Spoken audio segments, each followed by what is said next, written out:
The expensive Italian shoes stop right in front of me. I don't need to look up to know who they belong to. I can smell him, that distinctive alpha scent of cedar and something darker, more dangerous. My omega instincts are screaming at me to run, to grab Tyler and disappear before this moment becomes real. But I'm frozen on this goddamn preschool bench, watching my entire world collapse in slow motion. He has my eyes, the voice says. Controlled. Absolutely furious. I force myself to look up. Damian Cross is even more devastating in person than he was in the fertility clinic photos from 5 years ago. Tall, broad-shouldered, with dark hair that's silvering at the temples and gray eyes that are currently boring into me like he can see every lie I've ever told. He's wearing a suit that probably costs more than 3 months of my rent, and he's staring at my son, our son, like Tyler is a ghost made flesh. I don't know what you're talking about, I manage to say, but my voice cracks. Betrays me. Tyler is across the playground, completely oblivious, building a sandcastle with his best friend Emma. He's laughing, his dark hair falling into those gray eyes, those unmistakable Cross family eyes that I've been lying about for 4 years. Everyone who asks gets the same story. Tyler's father was a one-night stand. A tourist. Someone who wanted nothing to do with us. The truth is so much worse. Don't. Damian's voice cuts through my panic. Don't insult my intelligence. Specimen 2847. Portland Fertility and Cryopreservation Center. September 2019. You worked there as a receptionist. He pauses and I watch his jaw clench. You stole from me. My hands are shaking. I clasp them together in my lap, trying to hold myself together. I don't. I've already had the DNA test done. He pulls out his phone, shows me a document I can't quite focus on. I took hair from his jacket during circle time. 99.9% match. That's my son, Mason Reed. My son that you've been hiding from me for 4 years. He knows my name. Of course he knows my name. He probably knows everything, where I live, where I work, how much money I have in my pathetic checking account. Men like Damian Cross don't leave loose ends. How did you find us? I whisper. Does it matter? He sits down next to me and I have to fight the urge to bolt. This close, his scent is overwhelming. My omega biology recognizes something in him, something that makes my skin prickle with awareness and fear. I went to check on my sample last month. Routine verification before I renewed my storage contract. They told me there had been a clerical error in 2019. Specimen 2847 had been accidentally destroyed. I remember that day. The panic. The overnight scrambling to cover my tracks. Jordan helped me hack into the system, mark Damian's sample as damaged beyond viability. We thought we'd been so careful. But I'm a lawyer, Mason. A family law attorney who specializes in custody battles and parental rights. So I hired an investigator to dig deeper. Damian's voice is almost conversational now, which somehow makes it worse. Imagine my surprise when he found a 4-year-old boy in Portland who looks exactly like my childhood photos. Same birth month as when my sample went missing. Mother who coincidentally worked at that exact clinic. Daddy! Tyler's voice rings across the playground. He's running toward us, his little sneakers kicking up sand. Daddy, look what I made. I stand up automatically, moving to intercept him, but Damian is faster. He rises smoothly, and I watch in horror as Tyler skids to a stop in front of him, suddenly shy in the presence of a stranger. That's a very impressive castle, Damian says softly. His entire demeanor changes when he looks at Tyler. The fury is still there, banked but burning, but there's something else too. Wonder. A desperate kind of hunger that makes my chest ache. Tyler beams at the praise, then looks up at me. Daddy, who's this? Damian glances at me, and I see the question in his eyes. What do I want him to say? What lie am I going to try to sell? I'm a friend of your daddy's. My name is Damian. That's a cool name, Tyler announces. Then, because he's 4 and has no filter, you look like me. The playground seems to go quiet. Or maybe that's just my pulse thundering in my ears. I know, Damian says. His voice is rough. We do look alike, don't we? Tyler nods enthusiastically, already losing interest the way kids do. I gotta go. Emma's waiting. Bye, Damian. He races back to the sandbox, leaving us standing there in the wreckage of my carefully constructed life. Tomorrow, Damien says quietly, "You'll be served with papers. I'm suing for full custody, Mason. Theft, fraud, parental alienation. My lawyers are building a case that will bury you. Please." I hate how broken I sound. Please, he's my son. I've raised him. I've been there for every nightmare, every fever, every. He's my son too. Damien's control finally cracks, and I see the rage underneath. I had cancer, Mason. Testicular cancer. I stored that sample because the treatment was going to leave me sterile. That sample was my only chance at having a biological child, and you stole it. You took away my choice, my future, and you've been playing happy family with my genetics for 4 years. The words hit me like physical blows. I knew he'd stored the sample for medical reasons, it was in his file, but I never let myself think about what that meant. About what I'd really taken from him. I'm sorry, I breathe. Sorry doesn't give me back 4 years. Damien pulls out a business card, presses it into my shaking hand. Get a lawyer. A good one. Because I'm not stopping until Tyler comes home with me where he belongs. He walks away, his expensive shoes crunching on the playground gravel. I stand there, clutching his card, watching Tyler play in the sand. Tomorrow, everything changes. Tomorrow, the fight for my son begins.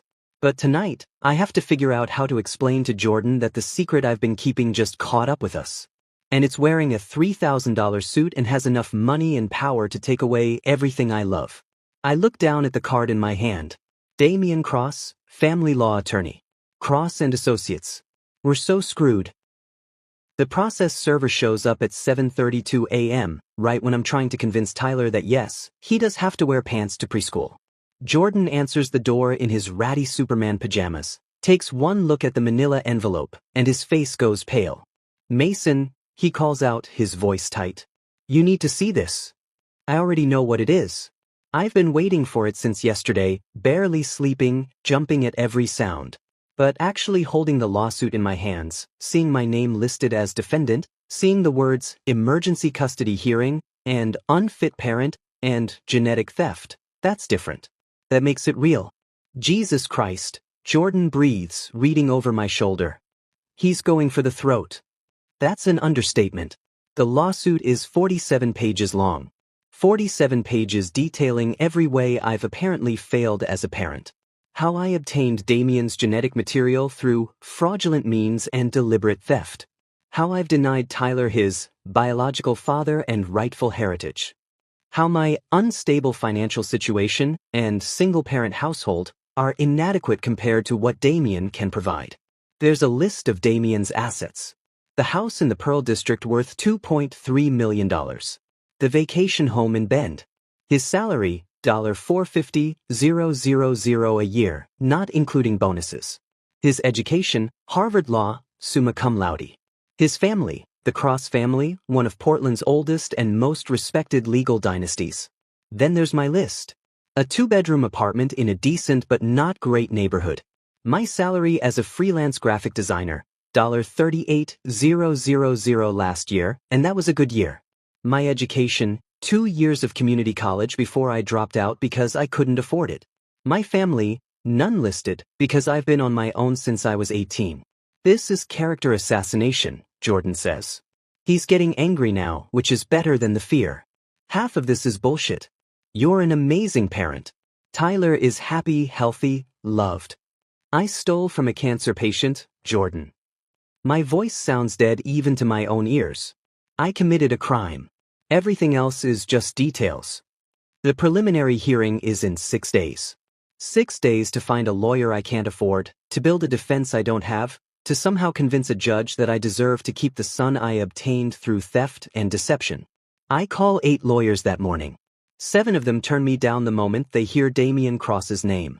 The 8th one, a tired-sounding woman named Patricia Chin, agrees to a consultation. Her office is above a bail bondsman in a sketchy part of downtown. That tells me everything I need to know about whether I can afford her, but I'm desperate. She listens to my story with the kind of weary expression that says she's heard worse, but not by much. I'm going to be honest with you, Mason, she says when I'm done. You don't have a case. What you did was illegal. The statute of limitations hasn't run out. If Damien wanted to press criminal charges, you could be looking at jail time. My stomach drops. Criminal charges? Theft, fraud, potentially conspiracy since your friend helped you cover it up. She taps her pen against her desk. He hasn't filed those charges yet, which tells me he wants something else more than he wants revenge.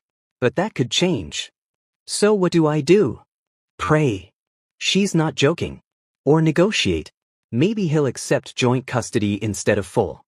Maybe you can work out some kind of arrangement where you're still in Tyler's life, just less. I try to imagine seeing Tyler every other weekend, having some court decide when I'm allowed to be his parent. The thought makes me want to vomit. How much would you charge? I ask, even though I already know I can't afford it. Retainer is $15,000. Trial, if it goes that far, could be another $50,000 to $100,000 depending on how long Damien drags this out.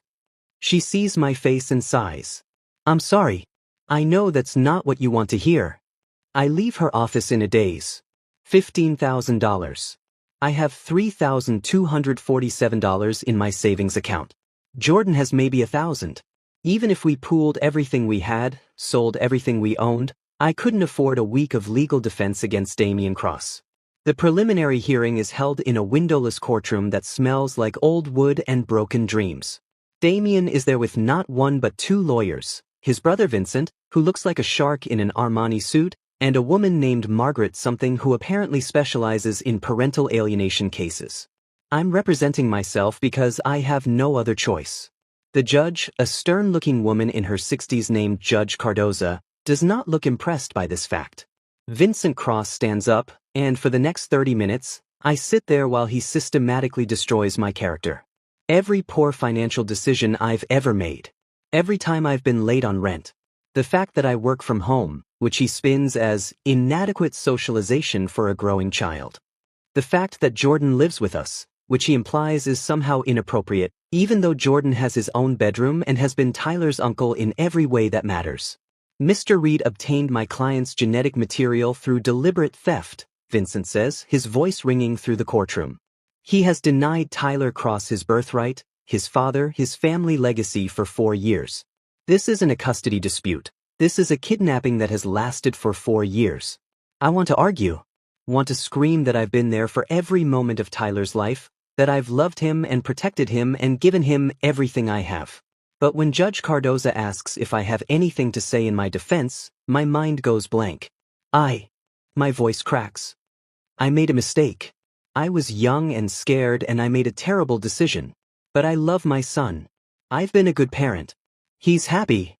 Happiness doesn't negate theft, Mr. Reed, Judge Cardoza says.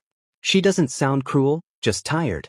I'm ordering supervised visitation between Tyler and Mr. Cross, pending the full custody hearing in 30 days. We'll also be ordering a home study for both residences and psychological evaluations for all parties. 30 days. I have 30 days before I lose Tyler forever. After the hearing, Damien corners me in the courthouse hallway. His lawyers have peeled off, giving us privacy, but I can see Vincent watching from near the elevators, his expression murderous. I want to meet him properly, Damien says without preamble. Not as a stranger who looks like him. As his father. Give me that, and maybe, we can work something out. What kind of something? I don't know yet. He runs a hand through his hair, and for the first time, he looks less like an avenging lawyer and more like a tired man who's in over his head. But this scorched earth approach isn't what I wanted. He's protective. He thinks you're going to hurt me again. Again? Damien's jaw tightens. The cancer almost killed me, Mason. 18 months of hell.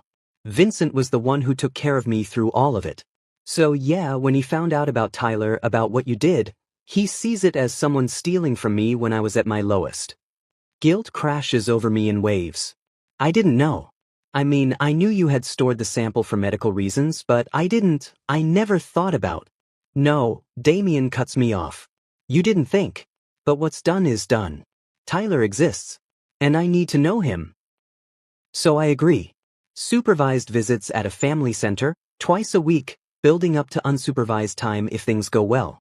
I agree because I have no other choice, because the alternative is losing Tyler completely. But as I watch Damien walk away, I can't shake the feeling that I've just opened a door I'll never be able to close. And I have no idea what's waiting on the other side. The first supervised visit is a disaster. Tyler clings to my leg in the sterile family visitation room, eyeing Damien like he's a particularly suspicious vegetable I'm trying to make him eat. Damien sits awkwardly in a chair that's too small for him, holding a stuffed dinosaur he brought that's apparently the wrong kind of dinosaur. Tyler likes the long neck ones, I whisper. Brachiosaurus. Not T-Rex. Damien looks at the toy in his hand like it's betrayed him. But, of course. The supervisor, a kind-faced woman named Ruth, watches from the corner with a clipboard. Every interaction, every word, every moment is being documented for the court. The pressure of it makes my skin feel too tight. Hey buddy, Damien tries again, getting down on the floor. Your dad? Mason, he told me you like dinosaurs? Daddy knows everything about me, Tyler announces with 4-year-old certainty. Then, because he's apparently trying to destroy me, who are you again? I watch Damien's face carefully. He's trying so hard to keep his expression neutral, but I see the flinch. The hurt. He glances at me. We haven't discussed this. What to tell Tyler? How to explain the unexplainable. I'm someone who's going to be around a lot. I'd like to be your friend. It takes 3 visits before Tyler warms up to him. 3 agonizing sessions of watching Damien try too hard and Tyler remains stubbornly unimpressed. But then, on visit number 4, something shifts. Damien brings a book, The Dinosaur Who Lost His Roar, and Tyler's eyes light up. It's his favorite. I've read it to him approximately 8,000 times. Damien couldn't have known that. How did you, I start. I asked his preschool teacher what he likes. Damien admits quietly while Tyler examines the book. Ms. Rodriguez has been very helpful. Of course he's been talking to Tyler's teacher. Of course he's been doing research, building a case, learning everything about the son he's trying to take from me. I should be angry. Instead, I feel something uncomfortably close to gratitude. Tyler climbs into Damien's lap without asking, and I watch Damien freeze, his arms hovering uncertainly before settling around Tyler's small body. He starts reading, his voice rough at first, then smoothing out. Tyler leans back against his chest, completely comfortable, and I have to look away because the image of them together makes my chest ache. After that, the visits get easier. Better. Damien brings art supplies and they paint together, both of them getting more paint on themselves than on paper. He learns Tyler's schedule, his quirks, the way he pronounces spaghetti as biscotti, and refuses to be corrected. They build elaborate block towers and have serious discussions about whether Superman could beat up a T-Rex. By week 3, Tyler asks if Damien can come to his soccer game on Saturday. Sweetie, I don't know if, I start, but Damien is already nodding. I'd love to, he says, looking at Tyler with such open adoration that it makes my Omega instincts do something complicated and confusing. He shows up to the game in jeans and a Henley that does absolutely criminal things to his shoulders. Several of the other Omega parents notice. I see Karen from Tyler's class literally elbow her friend and whisper something that makes them both stare. Tyler is terrible at soccer. He spends most of the game picking dandelions and showing them to his teammates instead of chasing the ball. But when he accidentally scores a goal, because another kid kicked it and it bounced off Tyler's shin, Damien and I both jump up screaming like he's won the World Cup. Our eyes meet over the crowd of suburban parents, and he's grinning and I'm grinning, and for just a moment I forget that we're enemies. That he's trying to take Tyler from me. That everything about this is wrong. After the game, Tyler is hyped up on juice boxes and victory, demanding we all go for ice cream. I start to make excuses. This isn't what supervised visits are supposed to look like, but Damien is already saying yes. We end up at a small shop near the park, Tyler between us in the booth, chocolate ice cream all over his face. He's chattering about the game, reenacting his goal with dramatic sound effects. Damien listens like it's the most important story he's ever heard. You're good at this, I say quietly while Tyler is distracted by his cone. At what? Being a dad. Something in Damien's expression softens. I'm terrified every second that I'm doing it wrong. Welcome to parenting, I say, and he laughs. It's the first real laugh I've heard from him, and it does something dangerous to my pulse. We start having coffee after the visits. Not planned, just happening. We talk about Tyler's routines, his nightmares about monsters under the bed, his obsession with watching the garbage truck every Tuesday morning. Damien asks questions, takes notes on his phone, and I try not to think about how domestic this feels. How right. One evening, after a particularly long visit where Tyler fell asleep during a movie, Damien drives us home. Jordan texted that he's working late. Conveniently, Tyler is dead weight in my arms as we climb the stairs to my apartment. "I've got him," Damien says, and I let him take Tyler. Let him carry our son to his bedroom, lay him gently in his bed, pull up the dinosaur comforter. I stand in the doorway watching, and my heart is doing something it absolutely should not be doing. In the living room after, with Tyler asleep down the hall, the silence between us is heavy with everything we're not saying. "Why did you do it?" Damien finally asks. "Why me? Out of all the samples in that clinic, why mine? I could lie. Should lie. But I'm so tired of lying." "Your file," I say quietly. "It had a photo. From when you were a kid. You were maybe 7, holding a trophy, and you had this huge gap-toothed smile. You looked happy. Completely, unself-consciously happy. And I thought any child who came from someone who smiled like that would be okay. Would be loved." Damien stares at me. "That's insane." "I know." "You made a life-altering decision based on a childhood photo?" "I was 23 and stupid and desperate," I say. My voice cracks. "I wanted a baby so badly it was like a physical ache. My heat cycles were getting worse, and I couldn't afford suppressants, and every omega instinct I had was screaming that I was running out of time. I knew it was wrong. I knew I was stealing. But when I saw your sample sitting there, and I looked at that photo of you, something in me just decided." "You stole my choice," Damien says, but his voice is softer now. Less angry. "But you gave me something I thought I'd lost forever." He moves closer. I should step back. Should maintain distance. Should remember that this man is suing me for custody, that his brother wants to destroy me, that everything about this is complicated and messy and wrong. Instead, I stay exactly where I am. "Mason," he says, and my name in his voice sounds like a question and an answer all at once. When he kisses me, it's not gentle. It's 4 years of anger and grief and desperate wanting. It's his hands in my hair and my back against the wall and the taste of coffee and poor decisions. My omega biology sings in recognition. This is Tyler's father. This is the alpha I chose on a level deeper than conscious thought. We break apart breathing hard. His forehead rests against mine, and I can feel his heart hammering against my chest. "This doesn't change anything," Damien says roughly. "The custody hearing is in 10 days. Vincent is still pushing for full custody. This doesn't." "I know," I whisper, even though we both know everything has changed. He leaves quickly after that, and I stand in my apartment trying to remember how to breathe.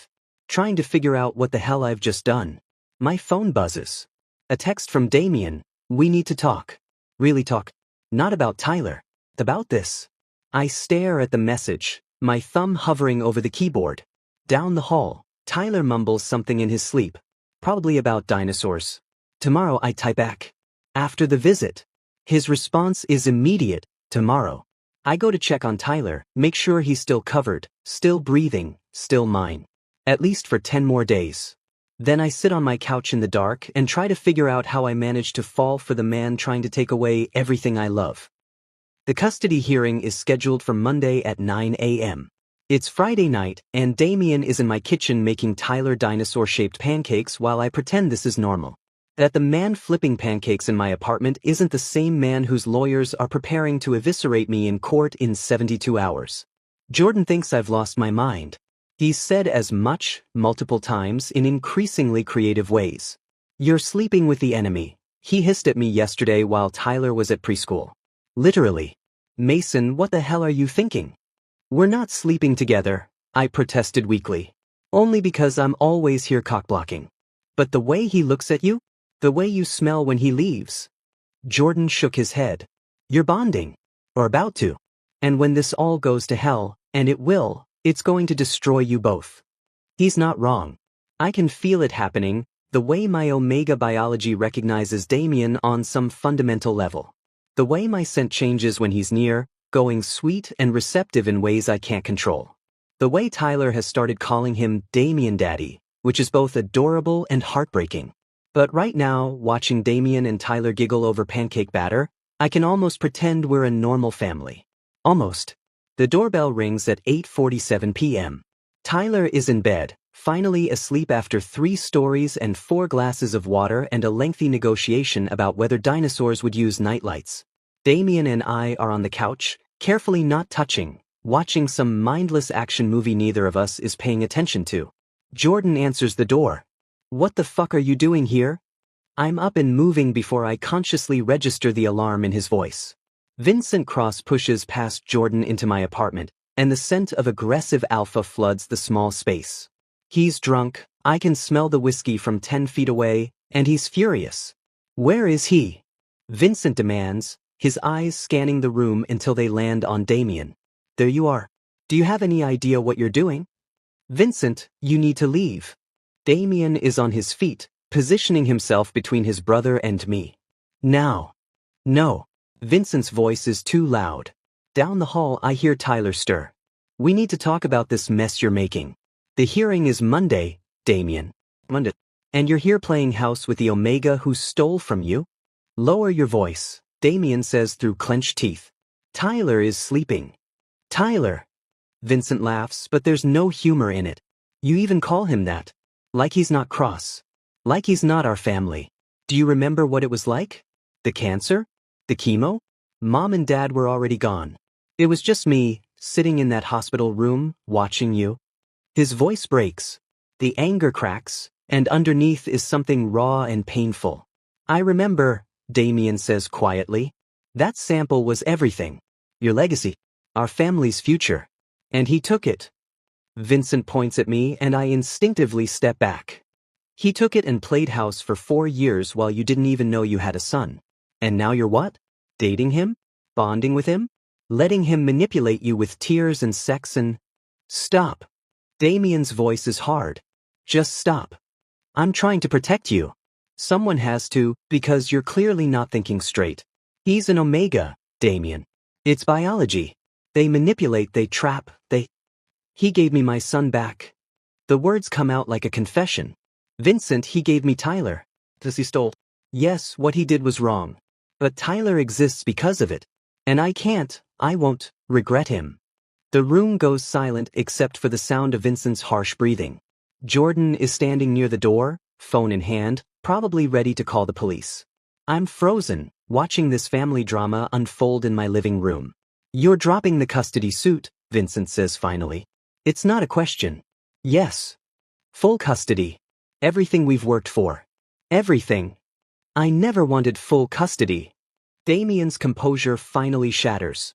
"You wanted full custody. I just wanted to meet my son. To be his father.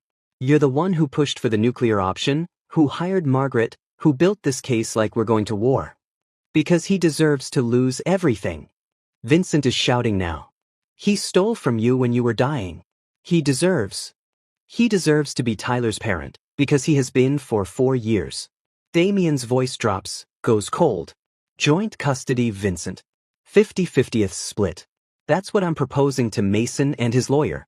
We co-parent. We share holidays. We put Tyler first." "I can't breathe." "Joint custody."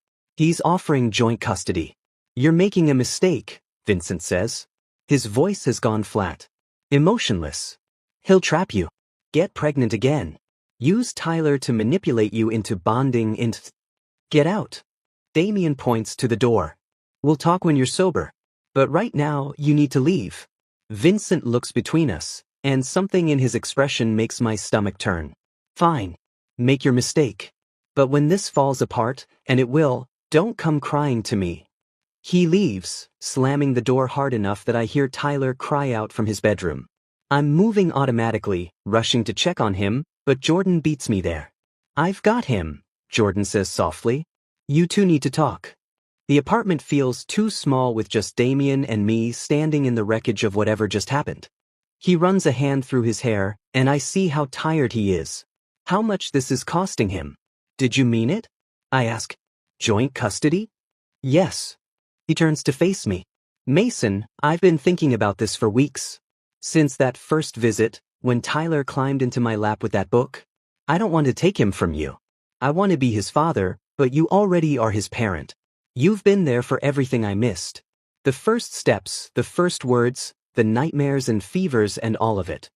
I stole that from you. My voice is barely a whisper. Vincent is right. I stole. You did. He steps closer. What you did was wrong. I'm not going to pretend it wasn't. But I also can't pretend that I regret Tyler existing. And he exists because you made a desperate, terrible decision when you were 23 years old. If I could go back, I start, but he cuts me off. Would you? His gray eyes search mine. Would you actually change it? Knowing what you know now? Knowing Tyler? I think about Tyler's laugh. His gap-toothed smile. The way he says, I love you, Daddy, before bed every night. The way he started to light up when Damien arrives, running to him with the same enthusiasm he shows me. No, I whisper. I wouldn't. Damien kisses me then, softer than before. Less desperate. More like a promise. Then we figure this out, he says against my lips. Together.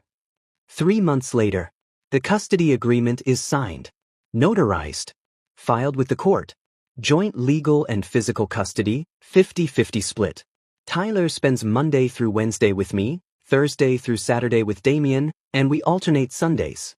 Holidays are split fairly. We both have equal say in education, medical decisions, everything. Damien bought a house 2 blocks away. Close enough that Tyler can ride his bike between homes once he's older. For now, we drive him, carefully coordinating schedules through a co-parenting app that sends Jordan into fits of laughter over how suburban we've become. We're not together. Not officially. There's been no claiming bite, no bond, no public acknowledgement that we're anything other than co-parents trying to make the best of a complicated situation. But we have family dinners twice a week at Damien's place because his kitchen is bigger. Vincent hasn't spoken to Damien in 2 months. That might be the hardest part, watching Damien lose his brother over this. Over me. But he insists it's worth it. That Tyler is worth it. We're at the park on a Sunday afternoon. Our Sunday, which means Tyler gets both of us. He's on the swings, demanding we watch every time he goes higher. Damien pushes him, and Tyler shrieks with laughter, and I'm taking pictures on my phone because these are the moments I never want to forget. Damien Daddy. Regular Daddy. Watch this. Tyler tries to jump off the swing mid-arc. Both Damien and I lunge forward in identical panic, catching him before he faceplants into the wood chips. We end up in a heap, Tyler giggling like this is the funniest thing that's ever happened. You're going to give us both heart attacks, Damien groans. Both my daddies love me, Tyler announces with perfect 4-year-old logic. Then, because he's apparently trying to kill us, do you love each other? Damien and I freeze. We're still on the ground, Tyler between us, and the question hangs in the air like a challenge. We're figuring it out, Damien says finally, his eyes meeting mine. But yeah, kiddo. I think we are. Tyler beams. But Emma has 2 daddies and they kiss. Do you kiss? Sometimes, I admit, and watch Damien's mouth curve into a smile. Ew. Tyler scrambles up. I'm gonna go on the slide. He races off, leaving us sitting in the wood chips. Damien reaches over, tucks a strand of hair behind my ear. Are we? He asks quietly. Figuring it out? I think about the life we're building. The shared custody schedules and family dinners. The way Tyler calls both of us Daddy, without confusion. The way my apartment feels empty on Thursday nights when Tyler's at Damien's place. The way my omega biology hums in contentment when the 3 of us are together. It's not a fairy tale. It's built on theft and lies and desperate choices. It's complicated and messy, and sometimes Jordan looks at us like we're both insane. Vincent still hates me. There are nights I wake up panicking that it's all going to fall apart. But Tyler is happy. Damien is in his life. And maybe we're becoming something that looks like a family. Yeah, I say, leaning into Damien's shoulder. I think we are.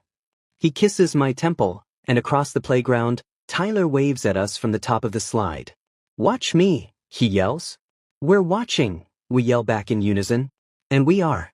We're watching Tyler grow up with 2 parents who love him, who are learning to love each other, who are building something real out of the wreckage of where we started. It's not perfect, but it's ours. And maybe that's enough. He holds my hand during Tyler's first t-ball game, and when Karen from preschool asks if we're together, I don't know what to say. Jordan rolls his eyes so hard I'm surprised they don't fall out.